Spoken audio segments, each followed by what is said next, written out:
right, let's get started. Hi, everyone. Welcome and welcome back to Cafe Oleh. My name is Jay. Here at Cafe Oleh with Nefesh B'Nefesh, we go over the everyday Hebrew you need here in Israel to succeed, whether that's reading and paying your bills, going grocery shopping and reading nutritional labels, keeping up with the news, striking up a conversation, dating, flirting, complaining, job interviewing, all the everyday things you do in your native language in your country of origin, but here in Israel in modern Hebrew. As always, we want to hear from you what topics you'd like us to cover. You can always be in touch with us by email, hebrew@nbn.org.il. That's HEBREW @nbn.org.il. You can also see all of our previous lessons up on YouTube. Just go to youtube.com, type in Cafe Olay. There's now 124 lessons up there. The last 50 or so come with the spreadsheets that we go over each class. We have over 18,000 views there. There is a treasure trove of free resources for you that Nefesh B'Nefesh has provided through Cafe Oleh to supplement whatever Hebrew lessons you're taking. Please look over everything. We love having you here live as well. If you have any questions for us, comments, concerns, requests for topics, because we always want to hear from you what topics you'd like us to cover, you can write to us live in the chat. Otherwise, email responding to our videos and lessons up on YouTube. Can always be in touch with us like that. So today is the last day of our spring session. Next week, we start our summer session. You should have gotten a prompt already to sign up via Zoom for our live classes starting next week. If you didn't, you can just go to our website.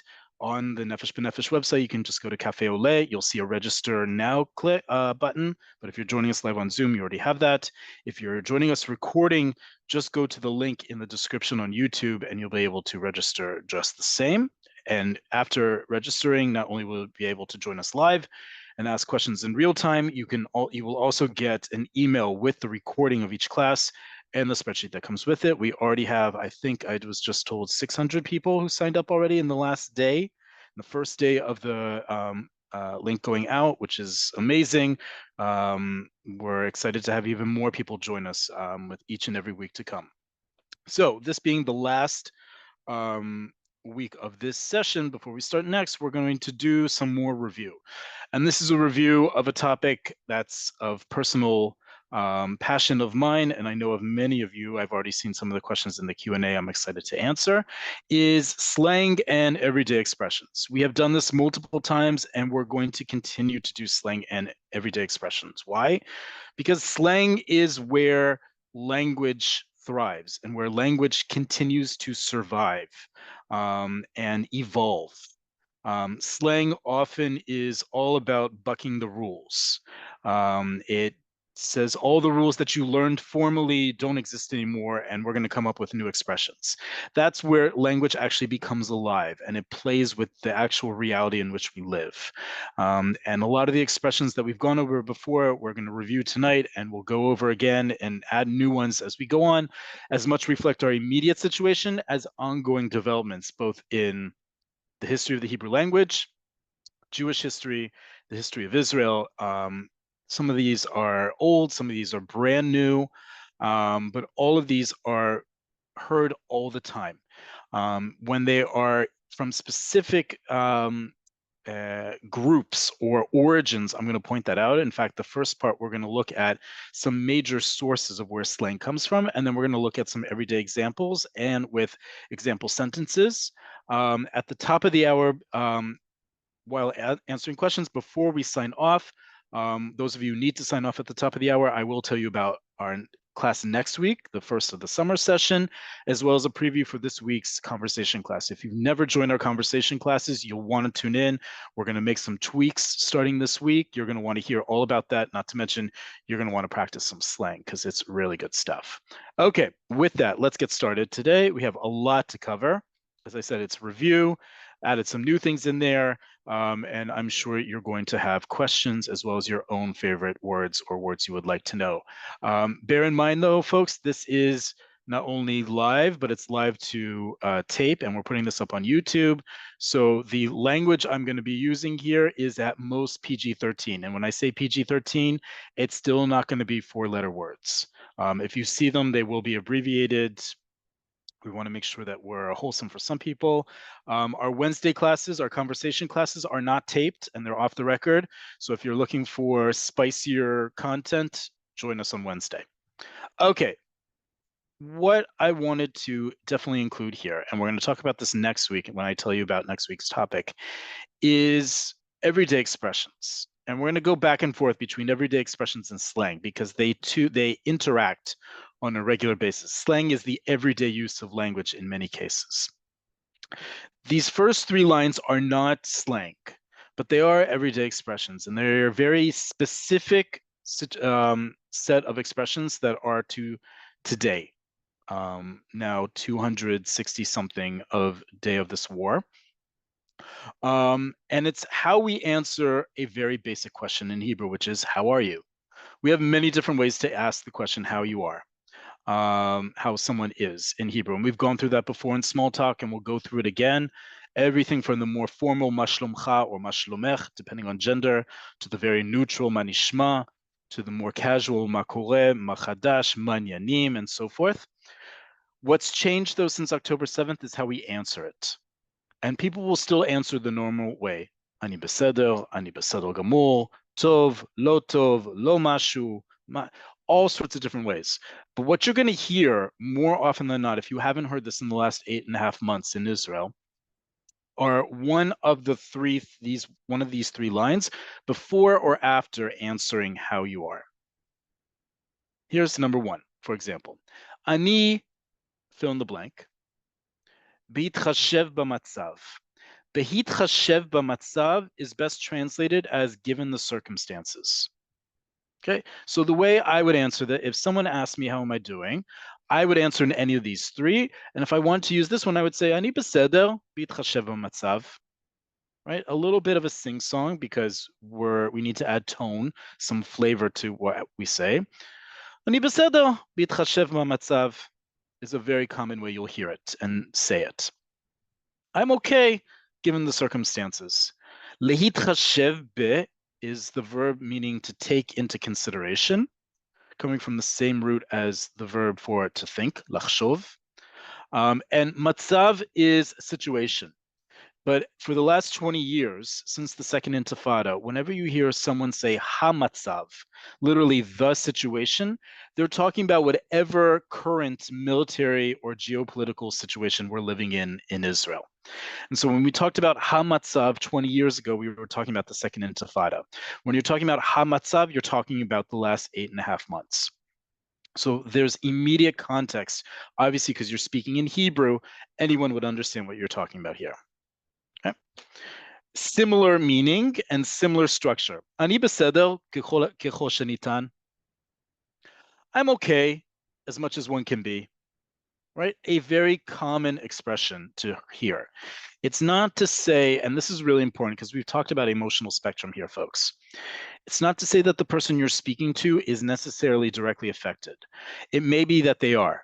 It may be that they're just feeling overwhelmed by everything. But there's also a very important feeling that's prevalent in Israeli society right now, which is no less important, which is that we don't, things are bad enough that even if our personal lives are back to normal, we don't gloat about that. We don't boast that everything is okay for us.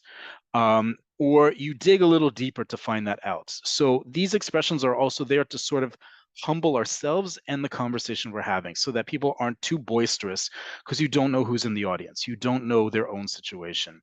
You don't know who each other's situation is necessarily. So saying, Ani beseder kechol shenitan, I'm okay as much as one can be, is a very common expression that you'll hear. And this is a much more casual one. And we're going to talk about this specific construct later in this class today because we have a lot of words to review. אתה יודע, אני בסדר. אתה יודע stands for אתה יודע, אני בסדר. So, you know, I'm okay. This is a very casual way to say אתה יודע, you know, masculine. The way you would say this formally for a female is את יודעת. But again, this is very casual. This is bordering on slang. אתה יודע, אני בסדר. I'm okay. That's how this is best translated.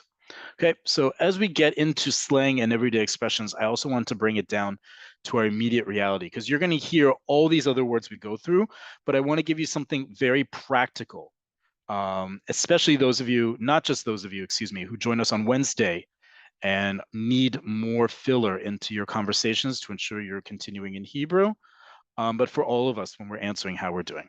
Okay, let's get to some other words. You remember last week when we talked about Yalla Zaznu? Here it is again, this time in the context of Yalla. In this section, we're going to talk about the major sources of slang in Israeli Hebrew. And I do want to say Israeli Hebrew because the words that come through here are immediately connected to Israeli society and culture and reality. In other words, if you were speaking Hebrew anywhere else in the world with no connection to Israel, first off, that would be next to impossible. And second, you wouldn't have these sources that otherwise fuel the majority of native Hebrew speakers in the world. The first one is a big one, is Arabic. Arabic is a major source of slang in Hebrew for obvious reasons, between the fact that 20% of our population is native Arabic speaking, the region we live in, and equally important, the vast majority of Jews who live in Israel come from the Middle East and North Africa, right? Arabic is the language that everyone hears in the background and doesn't necessarily know. Some people do, many people don't. And it infuses its way into society. And one of the many common ways it does is through language. So Yalla is not Hebrew, it's Arabic. We've adopted it into Israeli Hebrew. We use it all the time. It means multiple things. The easiest way to translate this is come on or wow, any of those ways. So in the example we had last week about non-gendered communication, if you remember, we said yalla zaznu, come on, let's go, or vemus, right? The come on is yalla, and zaznu is let's go. A great word to know, fadicha. Fadicha is, as it says here, a screw up or a mess up. It's something that goes wrong. Whether intentionally or not, fadicha is something goes wrong, right? And you have a sample sentence here. I had a serious screw up at work today. הייתה לי היום פדיחה רצינית בעבודה. That's how we would use this, but we can use it in any sorts of ways. Yo, ezo fadicha. Yo, what a mess up. I was about to say a curse word on live Zoom. Caught myself there. One you've probably heard before and you didn't quite get it. This is a tricky one. It's heard all the time. Kapara. Kapara is a very important one, and it is not, do not try to understand this through your potentially very strong Jewish education. Okay, this is an important one. Kapara comes from Moroccan Arabic. One of the largest populations of Jews in Israel come from Morocco, meaning that before moving to Israel, making Aliyah, they were coming from Morocco. And thus there is a major infusion of Moroccan culture that we see here, and a resurgence of that, and an importance of it, especially in the south of Israel, that ever since October 7th, obviously has been on the front page, but even before that, how important it is in affecting all of Israel, again, being a major source of Jews and culture in Israel. Kapara comes from Moroccan Arabic, and it's best thought of as the word sweetie. The full expression, it's a longer expression in Moroccan Arabic. I'm not going to teach it to you because you're not going to hear it. You're going to hear either kapara or you're going to hear kapara alecha or kapara alech, depending on gender. To a man, you would say kapara alecha. To a female, kapara alech. And it basically means sweetie, honey, all those terms of endearment in one. It comes from an expression that basically says, I care for you so much I would die for you. Okay, that's the meaning of this. It does not mean the Hebrew version of this word that's spelled exactly the same way, albeit the intonation is on the last syllable. We've always talked about this. Modern Hebrew emphasis is almost always on the last syllable. Words that are not of modern Hebrew origin, like Moroccan Arabic, it's not going to be on the last syllable to make that difference. So kapara, right? Kapara means sweetie, right? Here's an example. Bolepo kapara sheli. come here, sweetie. Bolepo, come here. Kapara, sweetie. Sheli, my sweetie. It's not the original grammar that's used in this, but it's nonetheless understood. Before we get to our next category of slang, this is also a reminder that if you have any questions you'd like me to answer about this specific class and you're joining us live on Zoom, please write your questions in the Q&A. You can write them at any chance. I'll be sure to stop for questions at the end. Anything in the chat, I'll look at tomorrow when the video is recorded and I get back the transcript. Okay, Arabic, there are many, many, many other words I didn't include here. We could do a whole session just on Arabic, Hebrew slang of Arabic origin, but we need to move on to another category. This is what I call Hebrew and Jews. These are terms that are either from Hebrew in origin or come from other Jewish communities around the world. Kapara doesn't really fit into that. It sort of sits on the border here, some of these other ones. And this is where we get some great idiomatic expressions. Classic one, chaval azman. Chaval azman in a regular idiomatic expression means something a waste of time. Literally translates to too bad on the time. Something bad. In slang, it means amazing. It is the equivalent of the 1980s American slang bad.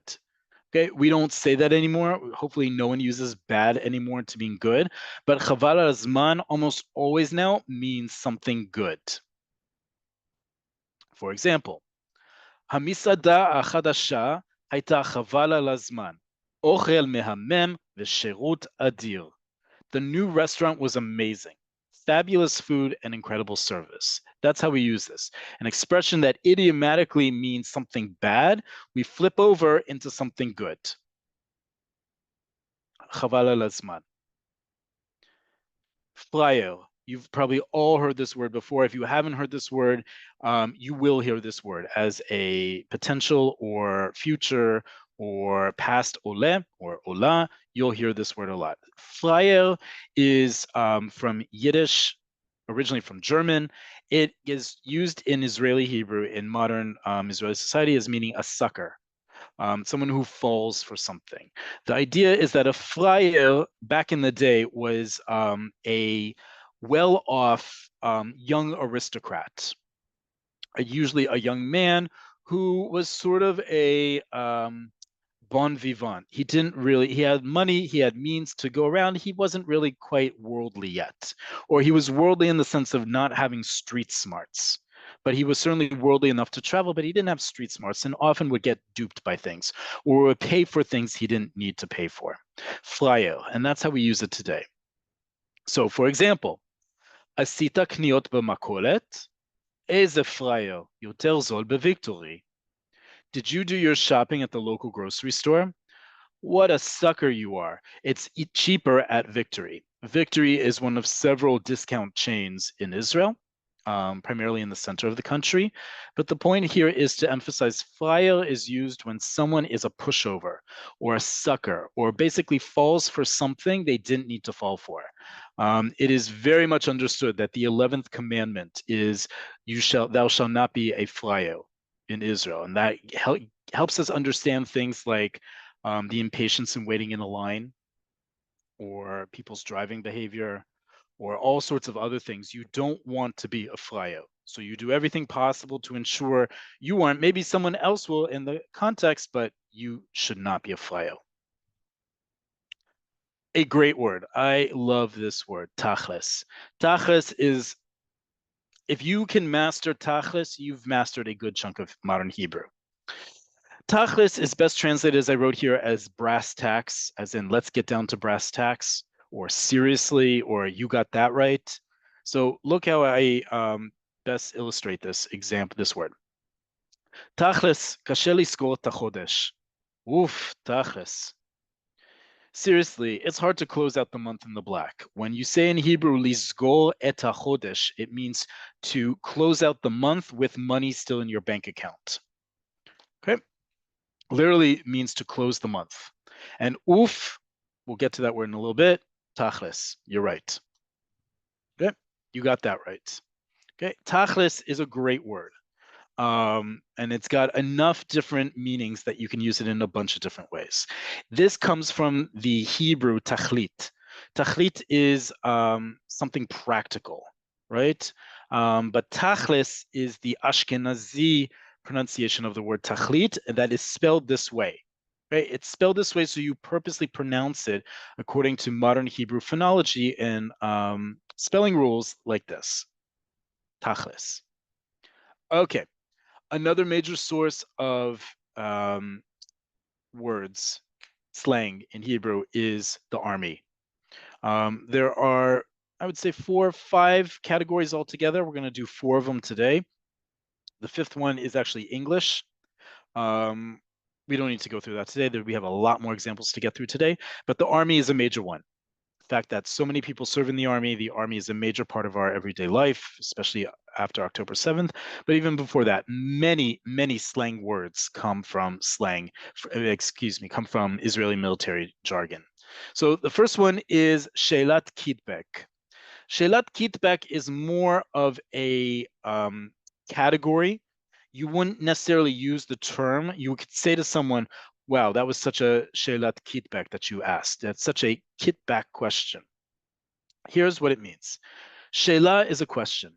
Kitbeg is the Hebrew pronunciation of the word kit bag, or the words kit bag. And the idea goes like this. Your mifaked, your officer, tells you to pack up your stuff. You're going on a trek. And one of the conscripts asks, after being told to pack up your stuff, and he says, even my kitbeg? And the officer rolls his eyes or something like that. It says, especially your kit bag, right? The idea is shelat kit bag, a kit bag question is a question to which you already know the answer and don't want to hear it, or you didn't need to ask the question. For example, the classic one in a school, right? It's 5 minutes before the end of class and the teacher has not assigned any homework. And some student raises their hand and says, so-and-so teacher, so-and-so, do we have homework for tomorrow? And everyone in the class groans and moans like, oh, I can't believe you asked it. We were going to get away with it. And the teacher is like, oh, of course you have homework. Here it is. That's a Shelat Kidbek. Okay, another one. This was actually recommended to me. I put out some feelers out on social media in the last day or so, asking people what words they thought new immigrants and new Hebrew learners need to know with regards to Israeli slang, and this was one of them. Shavuz, which is an adjective, and shvizut, which is a noun. Shavuz means exhausted, and shvizut is turning it into a noun, exhaustion. Let's just say that because this is taped, this is live and being put on YouTube, this term itself is perfectly all right to say. However, if I were to translate it, there were some people who would be a little offended on this call. So let's just say this word is perfectly all right to use. If you want to know what it means, you can either look it up or join us on Wednesday and I'll explain what it means, because I don't want to do it for recorded sake. You can catch my drift. But it means exhausted. So here is a great example of the word shvizut. Shvizut yom aleph Israel. למה אין לנו חופשה ביום ראשון כמו כל העולם? Okay, Shvizut Yom Aleph Israel. Okay, Israel is not Hebrew, it is English. And we do that a lot in Israel. When you want to say something is slang or you want to make something more casual, you simply say it in English with an Israeli Hebrew accent. So Israel is real. Shvizut Yom Aleph is the equivalent of saying the Sunday blues, right? Shvizut is exhaustion. Yom Aleph refers to the first day, i.e. the first day of the week, Sunday. It's one of the ways that we say Sunday. The other way is Yom Rishon, the first day. But Yom Aleph means the exact same thing. Day one. Shvizut Yom Aleph is a compound noun meaning the Sunday blues. Okay, Sunday blues are real. Lama ein lanu chufsha biyom rishon kmo kol haolam. Why don't we have a day off like the rest of the world? Right, a very common complaint in Israel, whether you are an Oleh, a Tzabar, a native Israeli, or whomever. Why don't we have Sundays off of work? Great question. Okay, but that's how we use this term in everyday slang, in everyday conversation. Okay, and then finally, our last category before we move on to other words. We're not going to get through all of them. You have a huge treasure trove here. I'll show you in a second. Is what I would call Israeli communities. These are different subcategories, subcultures within Israel that have all given back to developing the language, and especially slang. And so you'll hear a lot of different people use these, not use these, but you'll hear these throughout. If you turn on a TV or the news or the radio, you'll hear these terms used all the time. First one, we've talked about this before, is ki'ilu. Ki'ilu in Hebrew literally means as if, but in slang, it means like. And when I mean like, I mean the American like, right? So if you are looking to fill in your sentence, you're going to use ki'ilu. This is one of the many ways. We had a lesson a few weeks ago, if you remember, about other fillers while you're trying to remember a word. Ki'ilu, though, is really only best said by teenagers. Let's just say, if you can see all my gray hair, I try not to use ki'ilu. That should be a hint for some people on this call. Not all of us, but some of us on this call. Ki'ilu is very much dating yourself. Do not use ki'ilu over a certain age. I myself do not use ki'ilu nearly as much as I used to, for good reason. Let's leave it at that. Okay, but here is a great example. This one, I would say this sentence if I was really angry or annoyed. Kilu ma keta shla. And that's how you would have to say it. Like, what's her deal? Keta means both a section, but in slang it means deal. So I gave you a bonus word here, right? So when you say ma keta shel someone, what is their deal? As we say in American English. Okay. Ush. Ush is a term of endearment as a suffix put at the end of words. It can be ush or it can be ish, depending on the sound. So for example, Ayush, Manish is a very common way that teenagers will speak to each other. Okay, Hayush, Haya, Manish, what's up? Right? Manish stands for Manishma. We simply truncate it and put the ish at the end. Manish, everything becomes ish or ush at the end. Again, certain ages only for this one. This one, however, is for everyone. And this is a really important one we've talked about before. I will talk about again. We've talked about this, especially here in Nefesh B'Nefesh, with regards to diversity. You cannot assume anything in Israel regarding someone else's religious identity, much less observance. This is a great one. Sofash. Sofash is an abbreviation. We know it's an abbreviation because of these two apostrophes, right? In Hebrew, it's called Gilshaim. And the apostrophes, the two apostrophes before the second to last and last letters, indicate that it's an abbreviation or an acronym. In this case, Sofash stands for Sofa Shavua. Remember, we talk about a lot lately. Hebrew, aesthetically and as a default, prefers shorter words, fewer syllables, and fewer letters. So if I can say Sof ha shavua, 5 syllables, in only 2 syllables, sofash, I'm going to pick sofash. So you're going to hear, for example, if you want to be ecumenical, if you want to be accepting for everyone, you want to say Shabbat Shalom v'sofash na'im when it comes to Thursday night, Friday. Okay, come the end of the week, you want to wish someone or everyone or anyone you see randomly and you don't really know much about them, much less their observance level, Shabbat Shalom. Shabbat Shalom is the same thing. V'sofash na'im, and have a good weekend. Okay, na'im means pleasant. Those of you who are in the center of the country, the Tel Aviv metropolitan area that we call Gush Dan, you've probably seen late at night and especially on Shabbat and Chagim, Shabbatot v'Chagim, you've seen white buses traveling around with the sign Na'im B'Sofash. it's a reverse of the expression sofash na'im, may you have a nice weekend. Instead, it's na'im besofash. Na'im is also the exact way we spell the verb moving. Lanua means to move.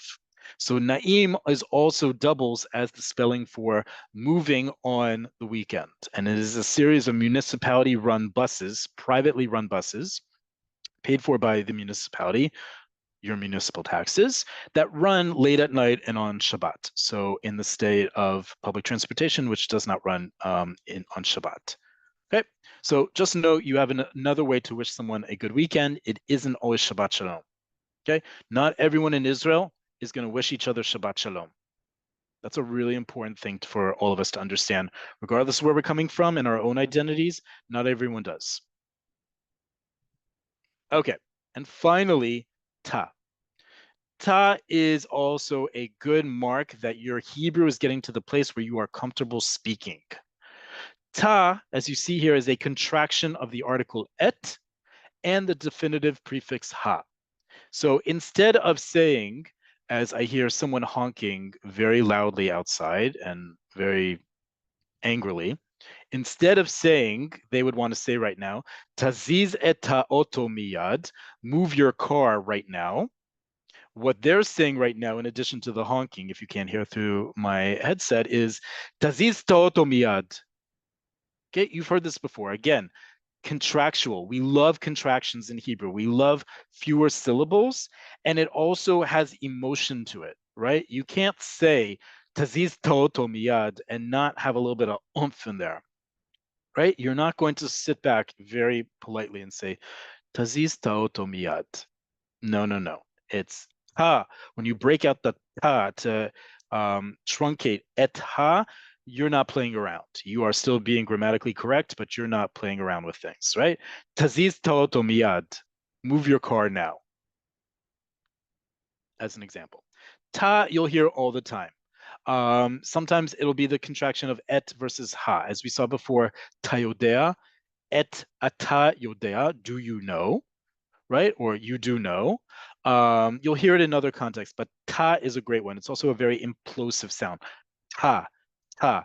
So it comes with also some emotion as you're making the sound. All right, let's get to, we have a lot here. I want to pause here, just show you what kind of resources we pulled together, because we said spring is about renewal, and we put together a lot of courses, classes we've already done, but making sure that you have the spreadsheet for them.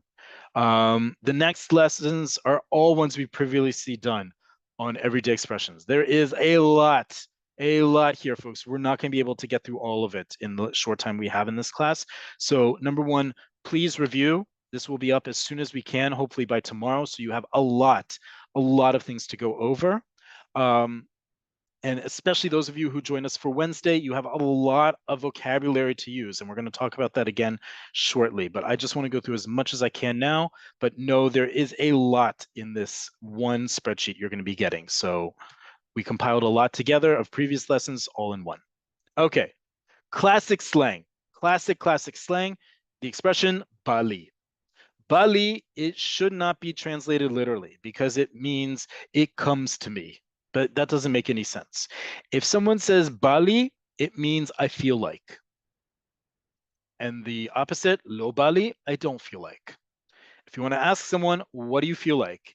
You're trying to figure out what to eat or what to order or what in general you're up to. Ma balach. To a woman, ma balach. To a male, ma balecha. Okay, that's as simple as it is. A sample sentence you're going to see later on as well. Lo mshane taseh ma shebalecha. A very passive-aggressive sentence, or as we say in Israel, very off-color, a sentence that an ima polania would say. Ima polania literally translates to a Polish mother. It's a off-color joke for a Ashkenazi heritage mother who uses passive-aggressiveness and guilt to get things out of her children or loved ones. Okay? Lo mshane, taseh ma shebalecha. It doesn't matter to me. Do whatever you want. Okay, that's what Bali means. I feel like. In this case, taseh ma shebalecha. Do ma, whatever, shebalecha, that you feel like. that you want to do. Okay. Great line, great expression. Again, those of you joining us on Wednesday, you're going to be practicing bali and lo bali and ma balecha and ma balach. Another one of the same family is magia lecha or magia li or magia lo. Again, a word, a verb, and the indirect object pronoun. In this case, lecha. Magia in everyday Hebrew means arrives or comes. This is coming from the English expression, they have it coming to them. Magia li or magia lecha, again, depending on who you're saying. If I'm saying it to a male, I would say magia lecha. Magia lecha can mean both you got this coming in a negative sense or you've earned this. You deserve it or you don't deserve it. Magia lecha, lo magia lecha, but it has a double meaning, right? Magia lecha can mean like you had that coming, right? This is karmic retribution. Or magia lecha in a positive way. Magia lecha chapeau על העבודה שעשית. You deserve the tip of the hat for what you've done. But it could also mean magia lecha זה פדיחה ענקית. You deserve it. That was one big mess up. Okay. Either way, magia li, magia lecha, magia lach, and so forth. Another great word, just a second, is the expression yesh matzav. Yesh matzav literally translates to there is a situation.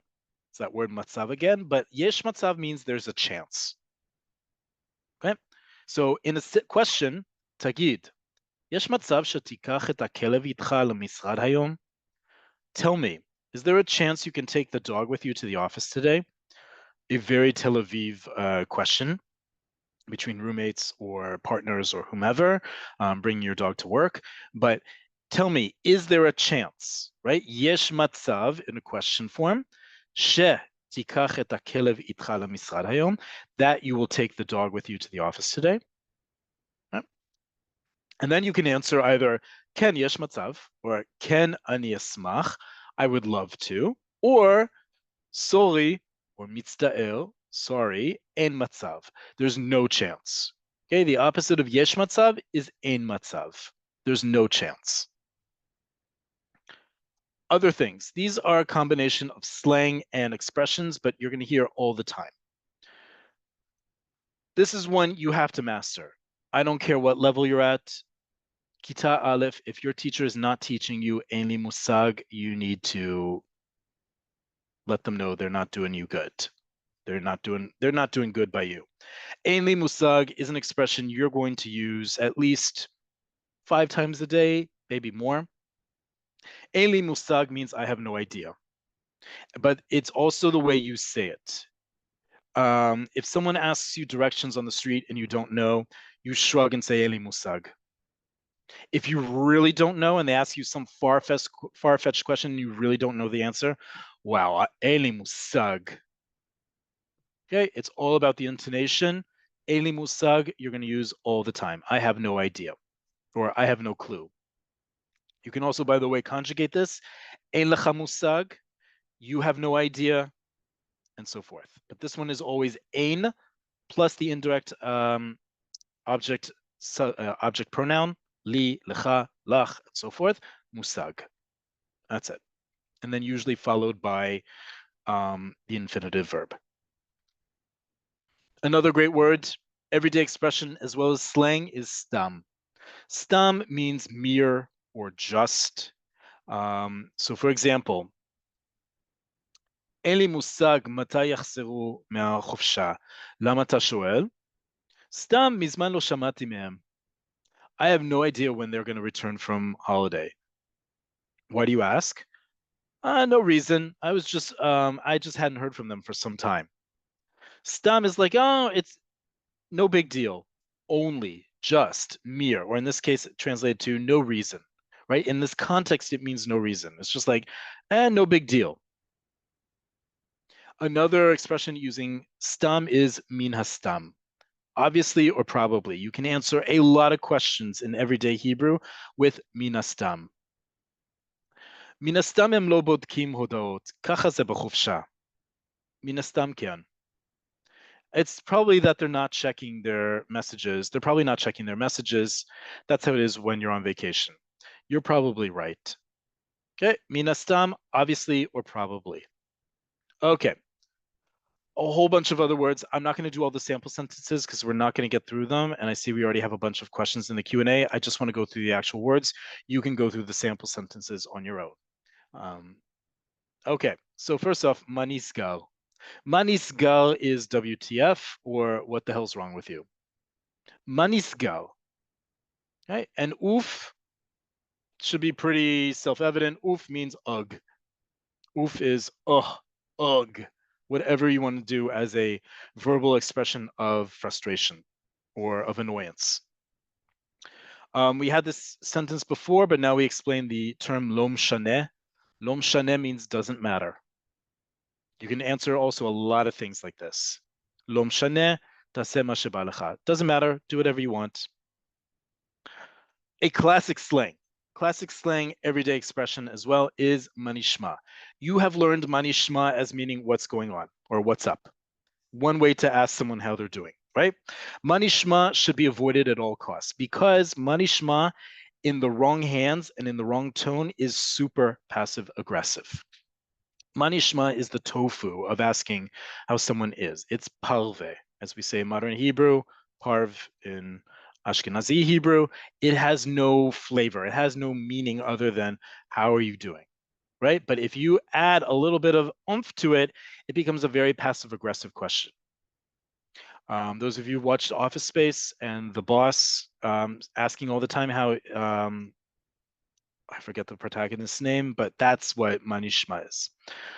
manishma, איפה היית הבוקר? חשבתי שקבענו להיפגש ב-10. What's up? Where were you this morning? I thought we planned to meet up at 10. You don't want to be on the receiving side of manishma in a passive aggressive way, but if you want to give it to someone, by all means do it. Okay, it's all in the tone and it's all in the context of what you're saying. Tagid, we just did that in the sample sentence above. Now you get tagid.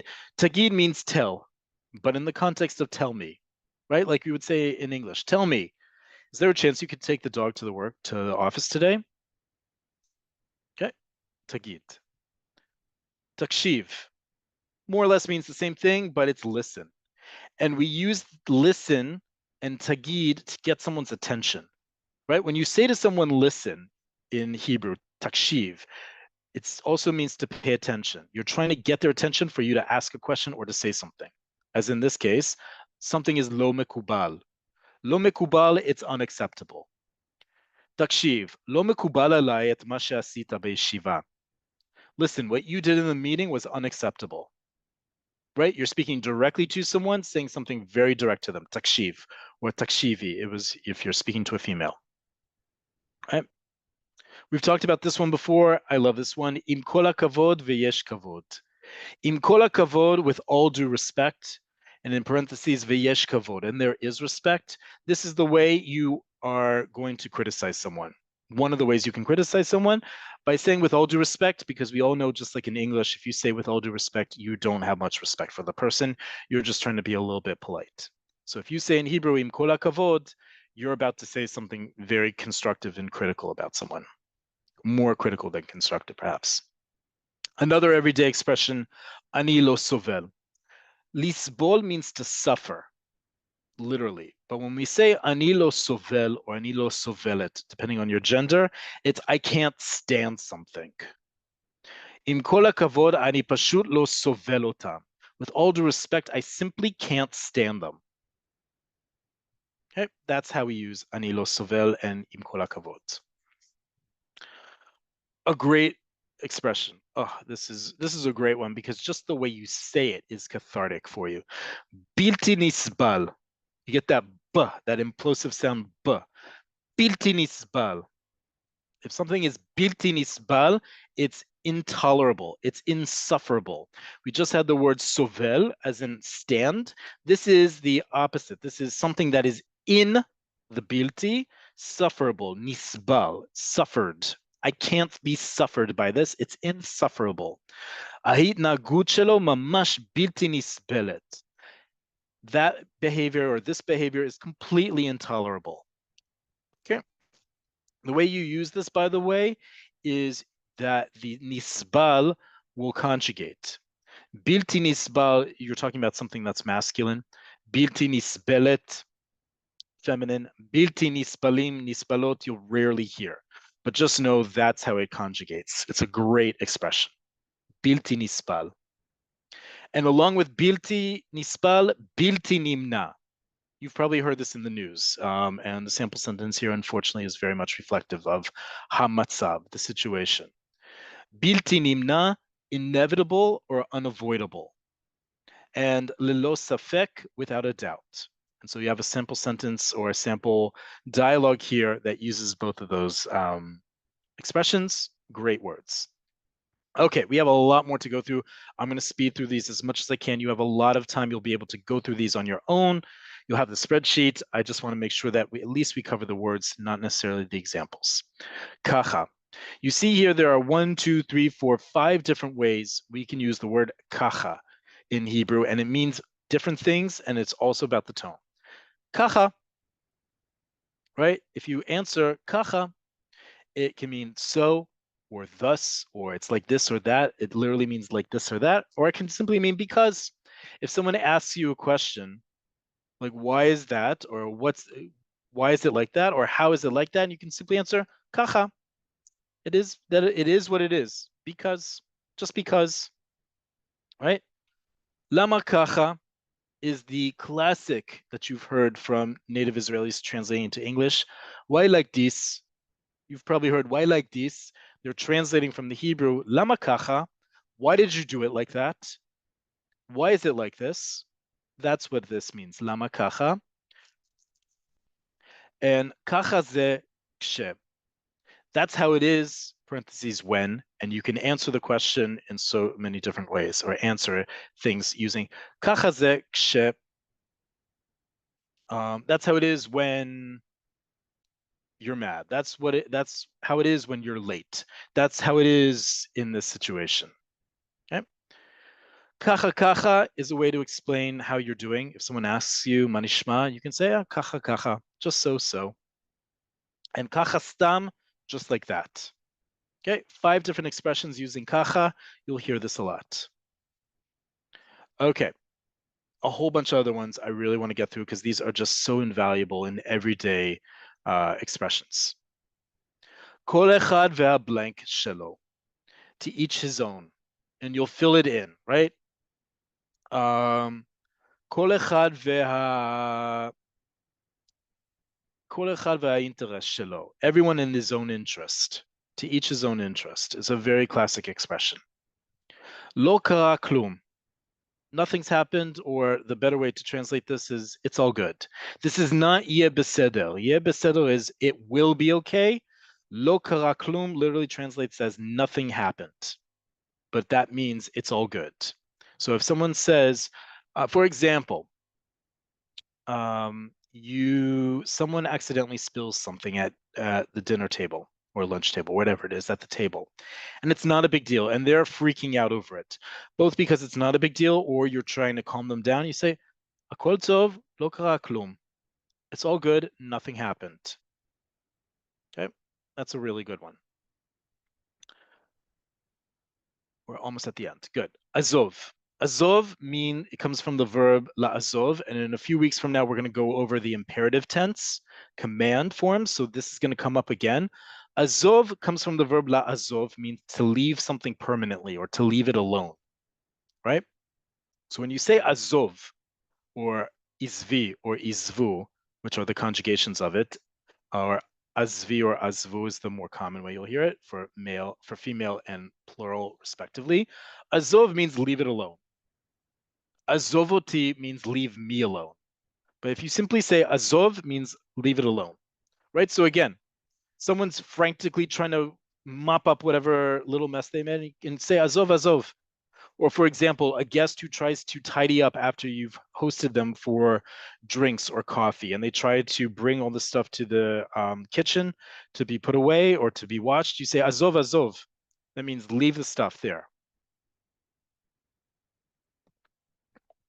We had tagid, we had takshiv, now we have tishma.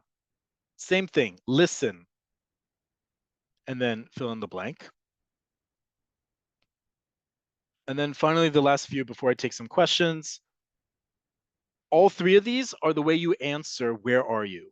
In Israel, it is understood you are not going to arrive on time. There are some places you absolutely have to arrive on time, but most of the time you're not going to arrive on the minute. You're going to arrive in a few minutes before, after, especially after.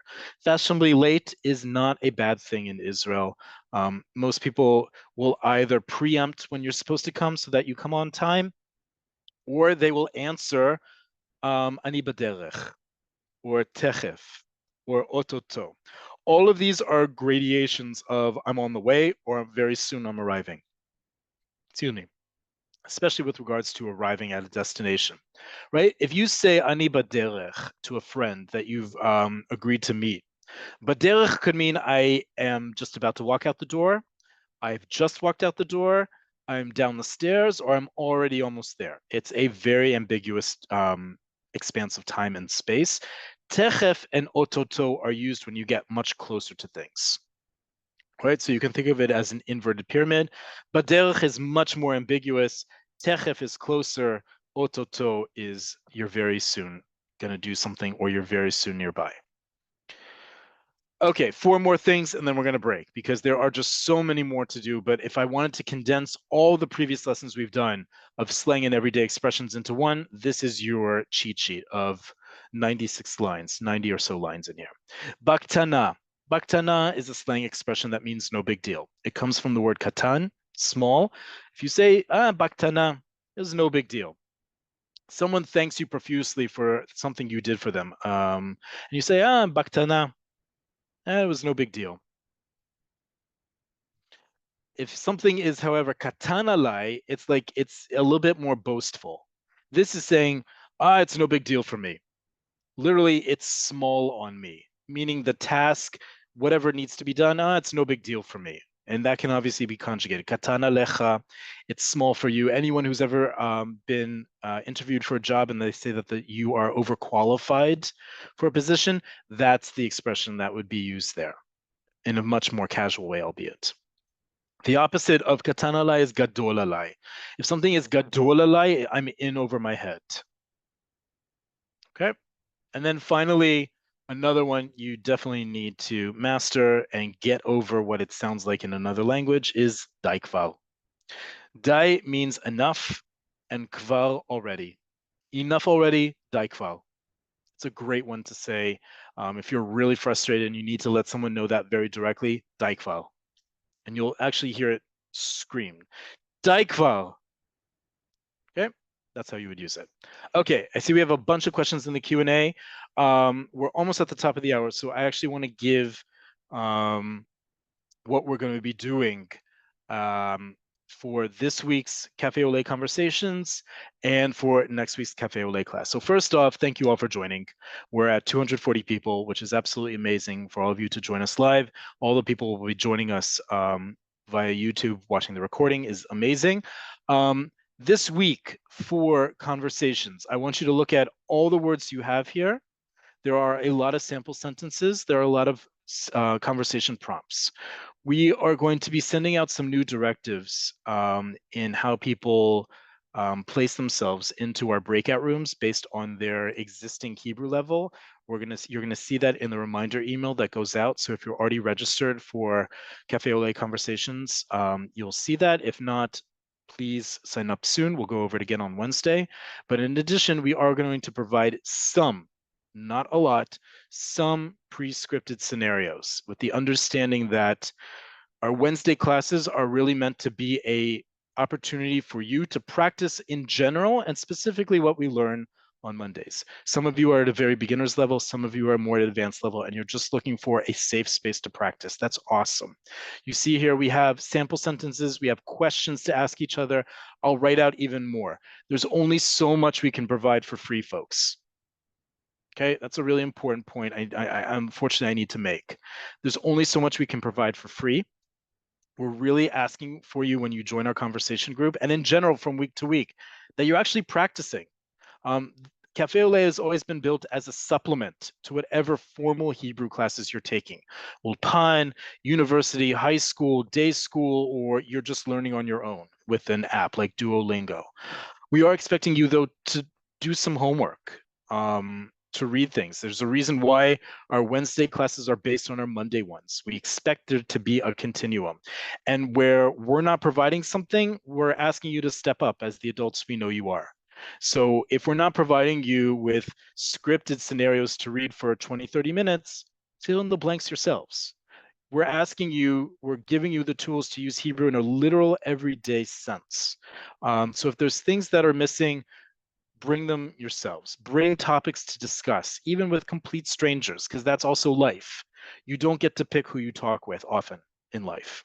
Okay, next week, before I answer questions here, next week, our topic is at the beginning of the summer semester, we're going to do a review of media literacy, how to read a page of news, even at the most beginner's level of Hebrew.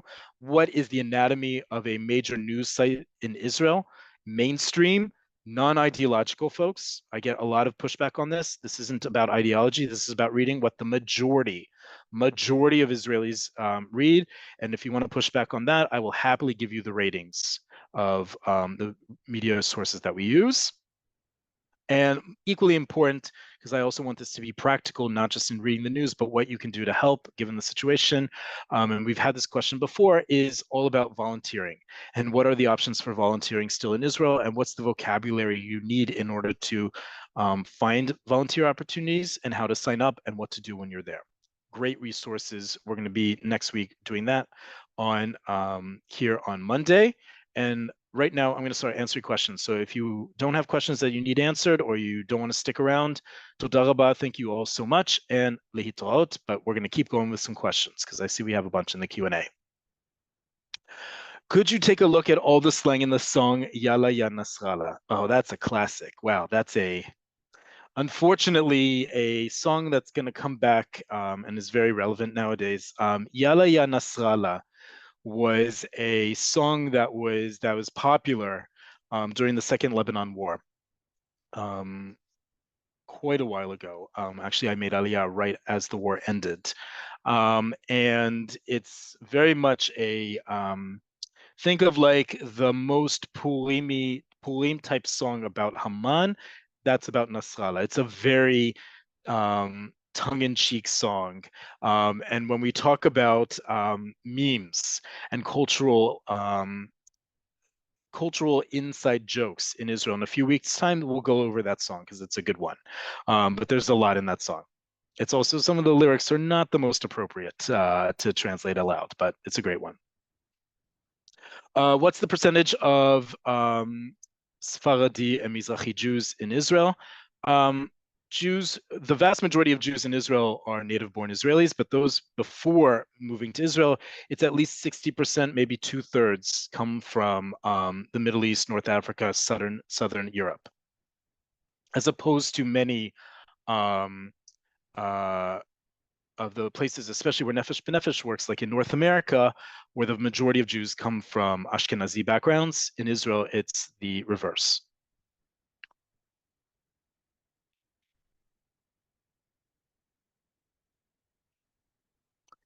Someone is correcting me again about a specific word. Folks, before you get on to me on these words, remember the topic of this class is slang and everyday expressions. And I'll even add the word idiomatic expressions in there in the title of this. So I see someone trying to correct me about the term kapara. Kapara is used in slang as a positive thing to say to someone of endearment.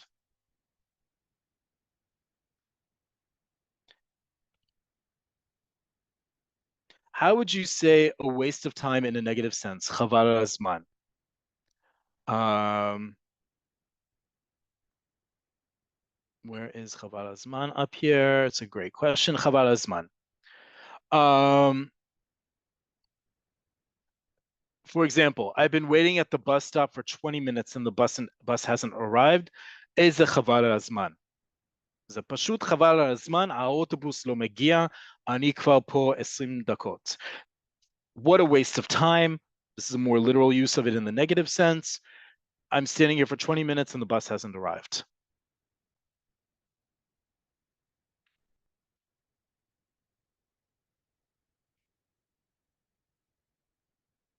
Um, Great question here. Would you wish an Arab coworker Sofash Naim? Yes, absolutely yes.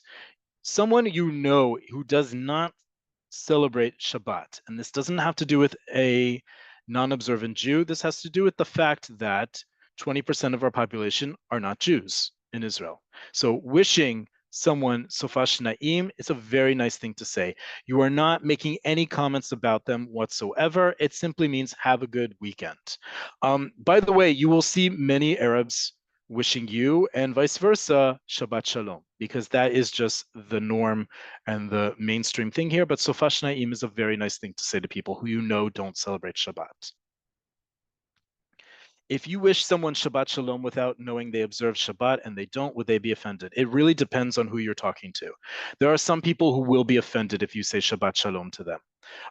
They will see that as a form of coercion. Most people won't, and they will brush it off and be very nice because people are surprisingly, despite all the stereotypes out there, folks, Israelis are nice. Okay, but that's also on you to not assume things. Okay, so simply saying Shabbat Shalom v'Sofash Naim is a very nice thing to say. It's a very inclusive thing to say. And Israel is an inclusive community, an inclusive society of many different identities and backgrounds, all the more reason to demonstrate inclusivity. What is Yatzali Yolo Yatzali? Great other slang word we didn't even get to. Yatzali means I became, or something happened to me. Let me write it here. Just add it at the end. Yatzali lo Yatzali.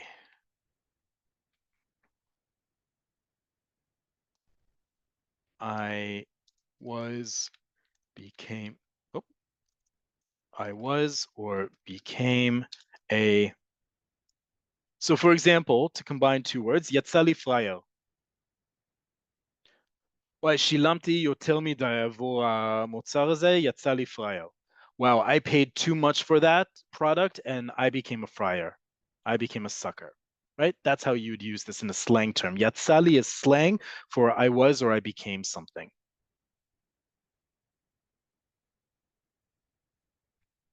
Is the ta related to the expression I can never quite catch on the bus that sounds something like open the baggage? Ah, so you're, again, ta is, yes, you are hearing the word ta, the contraction ta, but it's related to the word mit'an, right? They're yelling at the bus driver or reminding the bus driver to tiftach. Don't worry, I'll make this bigger, folks. Tiftach ta mit'an. Ta mit'an, right? It means open the trunk or baggage hold. Okay, tiftach tamitan is probably what you're hearing. Tiftach et hamit'an, tiftach tamitan.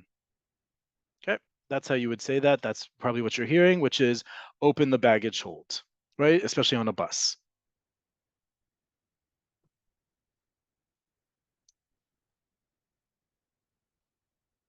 When ordering the steak at a restaurant, do you say bali et steak or leave out et?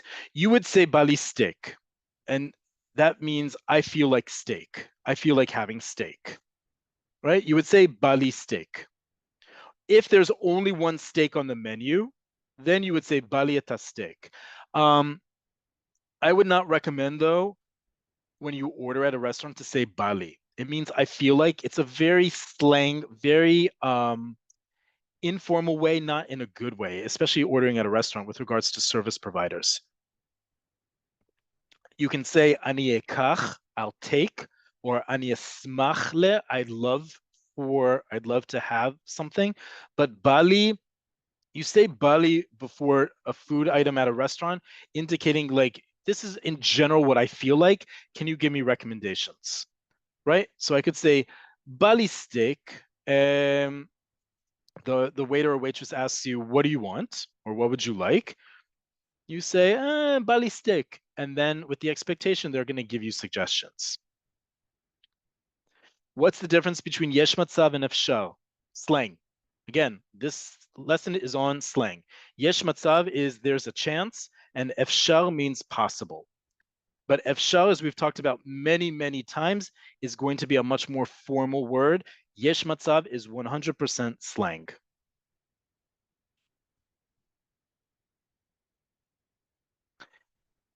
I see a lot of people have not reviewed our class on greetings and salutations.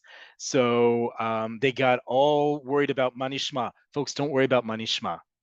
Okay, don't worry about manishma. I introduced manishma here to understand the way you say it can also be slang. But Manishma is in a whole family, and we've had classes on small talk greetings. Look it up on YouTube, Cafe Oleh small talk or Cafe Oleh greetings. You'll see a whole lesson where we go through Mashlomcha, Mashlomech, Manishma, Machadash, Manyanim, Makore, Machadat, all the other ones, right? Don't worry. If you say Manishma, it's fine. There are other examples that you can use and perhaps better ones. Manishma is the most flatlined basic of all of them. I don't like Manishma because you can't read anything into it. Sometimes that's good. A lot of times that's not good. But don't worry about it. We have lessons that do that. Is there an equivalent for oh for crying out tears or oh for crying out loud? I think you mean we have a lot. We have a lot that we haven't covered here. The classic one, it's not so much slang, it's a little bit more formal Hebrew, is lechol aruchot. Lechol aruchot means so for crying out loud, but it's more formal. It's not very slang. Ma keta, ma nisgar, even ma pitom means for crying out loud in the way you say it and being exasperated. Okay. Ein alma is it's nothing. That's not slang, but it's a great expression.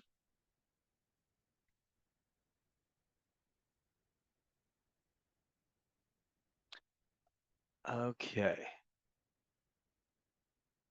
Where can I get the vocabulary sheets from previously recorded lessons? Great question. Just go to our YouTube channel. The last 50 or so classes in the description of each video will have a link to the vocabulary sheet.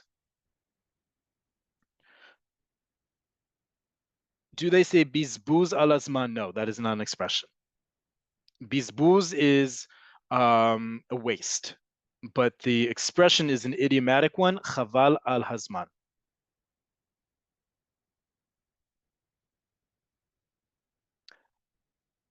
Yani. Yani is a great word. Oh, wow, we didn't even include that in the Arabic one. We have to do that, a full class just on the Arabic contributions into Hebrew. I'm sure I'll get a lot of flack for it, but it's a really important class. Yani in Arabic means, that is to say. There's a very formal word in Hebrew, dehainu, which means the same thing, but yani in Arabic, you throw out every other word.